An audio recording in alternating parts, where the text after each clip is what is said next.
सिल्लोड येथे शिवसेना नेते चंद्रकांत खैरे यांच्या हस्ते श्रीराम मंदिरात केले रामरक्षा पठण व हनुमान चालीसा पठण।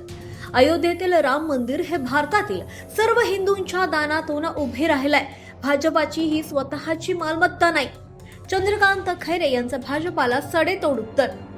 ही बातमी आहे सिल्लोड भैयासाहेब सुरडकर यांच्याकडून।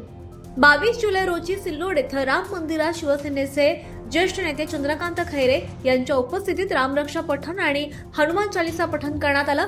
यावेळी शिवसेनेचे उपनेते सुभाष पाटील, माजी महापौर सुदाम मामा सोनावणे, शिक्षक सेनेचे पद्माकर इंगळे, नगरसेवक राहुल कुमार सोनावणे, गिरीश कुलकर्णी, महिला आघाडी मीरा देशपांडे, राजश्री पोकळे, रेणुका जोशी, साई कुलकर्णी, विजय जोशी गुरुजी, प्रतीक अंकुश, सुरेश कर्डिले, उपजिल्हा प्रमुख विठ्ठल बदर, तालुका प्रमुख रघुनाथ घरमोडे, ज्येष्ठ नेते संजय कळात्रे, बच्छिंद्र धाडगे, रामेश्वर काळे, शिवादादा गौड, दशरथ सुरडकर, प्रकाश वराडे, विठ्ठल खिल्लारे, गजानन जयस्वाल, अमोल शिंदे, रामदास चाथे, रामेश्वर एंडोले, काकाजी शिंदे, सचिन साळवे, सचिन विठ्ठल साळवे, सचिन गाढवे, तुकाराम खळदकर, अंबादास खोमणे, राहुल सोनावणे, दीपक घरमोडे, संजय पोपळे, मारुती पोपळे, प्रमोद घरमोडे, संतोष पाथरे, भाऊसाहेब थोरात, रुद्रप्रसाद, कैलाश इंगे, चंद्रशेखर इंगे आणि शहरातील महिला जयश्री घरमोडे, राजश्री घरमोडे, सविता घरमोडे, गायत्री घरमोडे,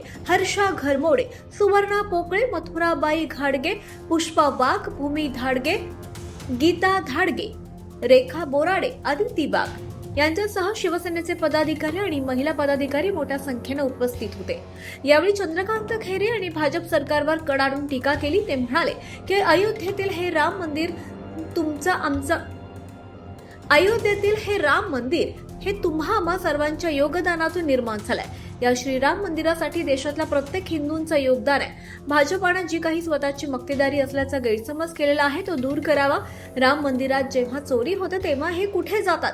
मुळातच हे चोर आहेत। त्यामुळे रामरक्षा पठण पक्षप्रमुख उद्धव ठाकरे यांच्या आदेशान्वये आपल्या देशामध्ये करण्यात येत आहे आणि त्याचाच एक भाग म्हणून सिल्लोड येथील राम मंदिरात रामरक्षा पठण आणि हनुमान चालीसा पठण घेण्यात आली आहे।